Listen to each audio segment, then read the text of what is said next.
안녕하십니까.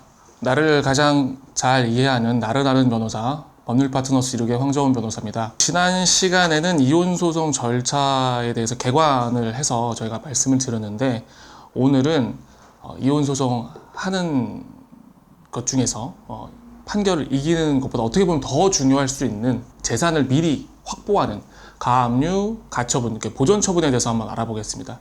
그 가압류, 가처분, 보존 처분에 대해서 알아보기 전에 제가 상상을 한번 해볼게요. 어떻게 절차가 흘러가는지. 자, 이혼 사건이 끝났어요. 판결문이 피고가 원고한테 돈을 재산 분할로 예를 들어 1억을 줘라, 이렇게 판결문이 나왔어요.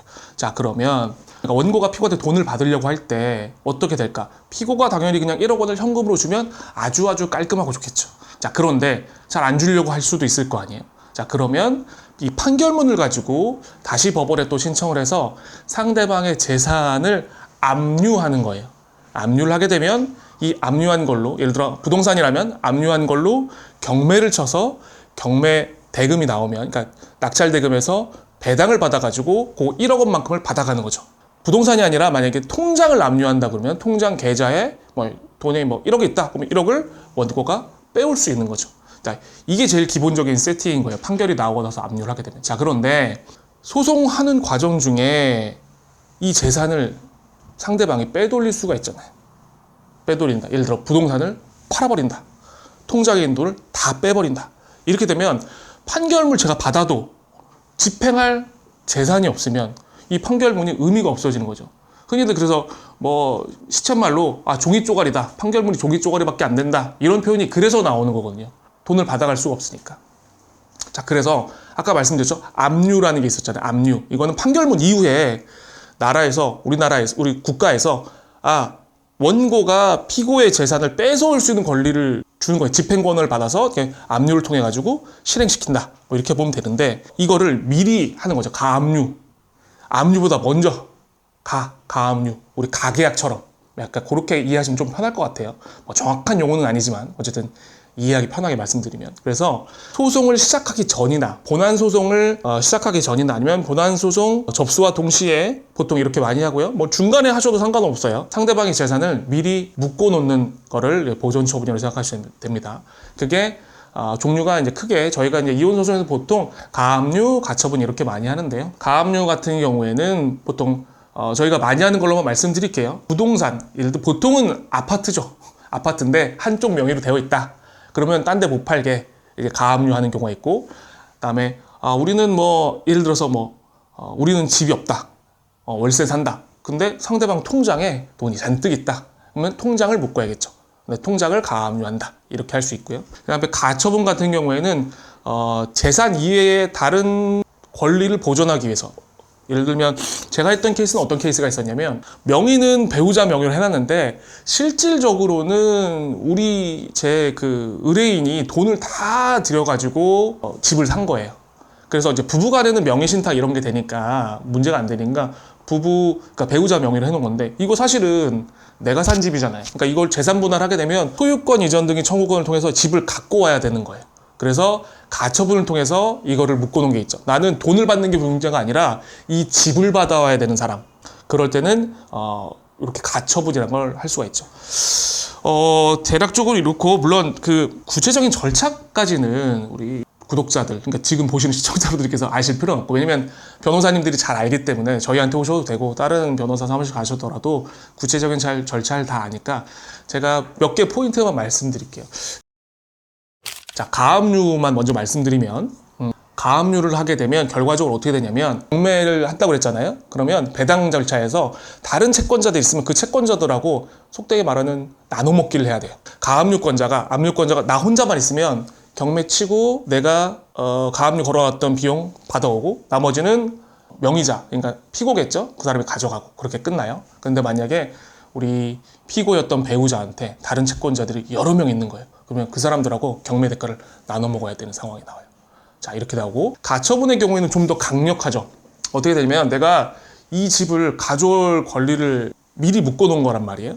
자, 그런데 실제로 재판을 해봤더니 우리 원고가 이 집을 가져올 권리가 있는 게 맞아요. 그러면 예를 들어 가처분이 있고 그 밑에 다른 채권자들이 압류를 걸고 가압류를 걸고 이렇게 있어요. 이러면 다 밑에가 삭제가 돼요. 그래서 온전하게 깨끗한 집을 그냥 통째로 가져올 수가 있는 거예요. 자, 그런데 그러면 들으신 분 되게 궁금하실 거예요. 야, 그러면 가압류 왜 하냐? 다 가처분하지. 네, 아까 말씀드렸죠. 가압류는 돈을 받기 위한 거고, 가처분은 금전 이외에 다른 권리를 보전하기 위한 거거든요. 일단 이 출발부터 다르고, 그 다음에 말씀드린 것처럼 가처분의 효과가 너무너무너무 강력하기 때문에 잘 받아들여주지 않는 편이 있어요. 그래서 이혼 사건을 하면서 가처분 인용되는 게 아주 쉽진 않아요. 가압류는 생각보다 좀 잘 인용이 되는데, 그래서 그런 차이가 있고, 실질적으로 좀 제가 다뤘던 케이스를 말씀을 드리면, 원고가 피고 배우자한테 가압류만 해놔도 특별히 문제가 안 돼요. 대부분 그래서 제가 지금까지 했던 거. 근데 쉽지 않은 사건이었는데 가처분이 인용돼가지고 재산을 많이 지켰던 사건인데, 아까 말씀드렸던 것처럼 처음에 돈은 우리가 다 마련했는데 명의만 피고 명의로 해놓은 거였죠. 근데 이때 당시에서 피고 명의로 되어 있긴 하지만 우리가 통째로 이제 이혼하면서 가져와야 된다고 생각해가지고 저희가 가처분을 신청을 했고, 실제로 우리가 돈 지출한 내역들을 저희가 다 소명할 수가 있어서 우리가 그 부동산을 사게 된 게, 그래가지고 소명을 했더니 가처분 인용이 됐어요. 그런데 정말 예상치 못하게 피고 배우자께서 사업상 좀 문제가 있어가지고 나중에 보니까 채권자가 엄청 많이 붙은 거예요. 또 거기 집에도. 그런데 저희가 가처분이 있으니까 뒤에 그 채권자들을 다 방어하고 삭제하고 온전하게 깨끗한 상태에서 아파트를 찾아올 수가 있었던, 극명하게 좀 관리된 케이스가 있었죠. 이런 것들은 뭐 변호사님들이 열심히 하기도 하지만 이게 어쨌든 부부였잖아요. 결혼 생활을 짧게 했건 길게 했건 같이 살았기 때문에 제3자가 밖에서 알 수 없는 상대방의 성향은 배우자는 알거든요. 이런 것들을 좀 얘기를 담당 변호사한테 많이 하셔가지고 담당 변호사가 적절히 좀 대응할 수 있도록 소스를 많이 좀 주셔야 돼요. 이게 이런 지식들조차 없으신 분이 대부분이겠지만, 그래서 저희가 이제 이런 영상을 만드는 거니까 아시고 나서 뭐 저희한테 오시면 제가 알아서 해드리고, 그게 아니더라도 다른 변호사님 만나더라도 우리 배우자는, 우리 피고는 예를 들어서 뭐 사업을 많이 하는데 좀 사업이 쉽지 않고 위태위태해서 채권자가 붙을 수 있으니 뭐 가처분을 좀 검토해 주십시오. 아니면 또 뭐 낭비벽에 있으니 또 가처분을 검토해 주십시오. 뭐 이런 것들을 적절하게 말씀을 드려가지고 진행했으면 좋겠고, 하지만 다시 한번 말씀드리면 이게 가처분을 인용받기가 쉽지 않다. 그 효과가 너무 강력하기 때문에 요거 말씀드립니다. 자, 그 다음에 또 가압류 관련해서 또 하나 좀 팁을 드리자면, 간혹 저희 이제 원고들 중에서 이러신 분들이 있어요. 상대방이 너무 얄밉다. 상대방 통장을 그냥 통으로 묶어줬으면 좋겠다. 왜냐면 통장에 묶이면 진짜 좀 불편하잖아요. 생각해보세요. 이제 우리 PD님하고 좀 촬영 감독이 계신데 본인 통장 오늘 갑자기 묶인다고 생각해보세요. 오늘 갑자기. 원래 갑자기 묶거든요. 불편하겠죠. 장난 아니죠. 진짜.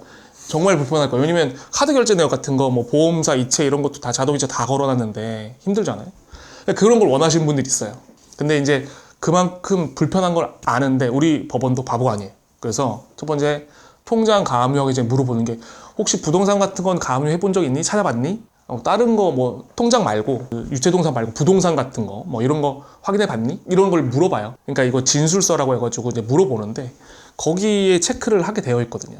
그래서 만약에 다른 부동산 있는데요? 뭐 이렇게 돼 있으면 안 받아주죠. 그리고 그런 소명 자료들도 내야 되기 때문에 그런 거 쉽지 않고, 그다음에 만약에 저희 피고 배우자는 그런 거 없고 통장만 있습니다.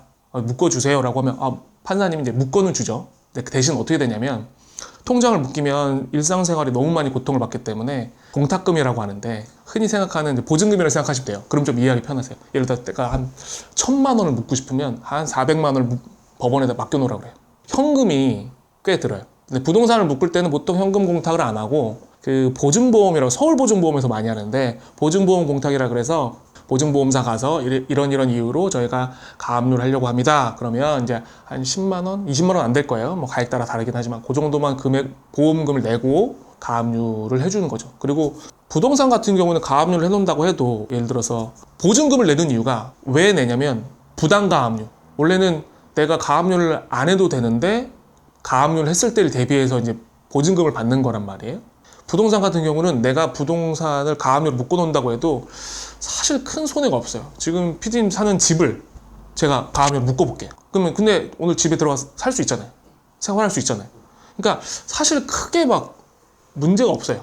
물론 현실적으로는 내가 이사를 가고 싶은데, 아니면 대출을 받고 싶은데 이런 문제가 생기지만, 그거는 나중에 손해배상으로 법원에서 인정받기 되게 어렵거든요. 대신 근데 통장을 묶으면 바로 그 돈, 아까 묶여있는 1,000만 원을 내가 못 쓰는 손해가 발생하기 때문에, 그거는 나중에 부당가압류로 밝혀지면 바로 그 통장 주인한테 돈 손해배상을 해줘야 되거든요. 그래서 법원에서 묶어놓는 거거든요.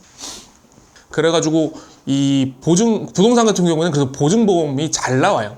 보증보험으로. 그러니까 왜냐면 법원에서도 묶어도 집주인한테, 부동산 소유주한테 큰 뭐 그런 게 없으니까, 마이너스가 없으니까, 손해가 없으니까 잘 해주는데, 통장 같은 건 묶으면 바로 너무 불편해지니까 이제 그 신청하는 사람도 잘 생각해라. 너도 좀 현금이 묶일 걸 생각하고 신청을 해야 된다. 이런 의미로 생각하시면 될 것 같아요.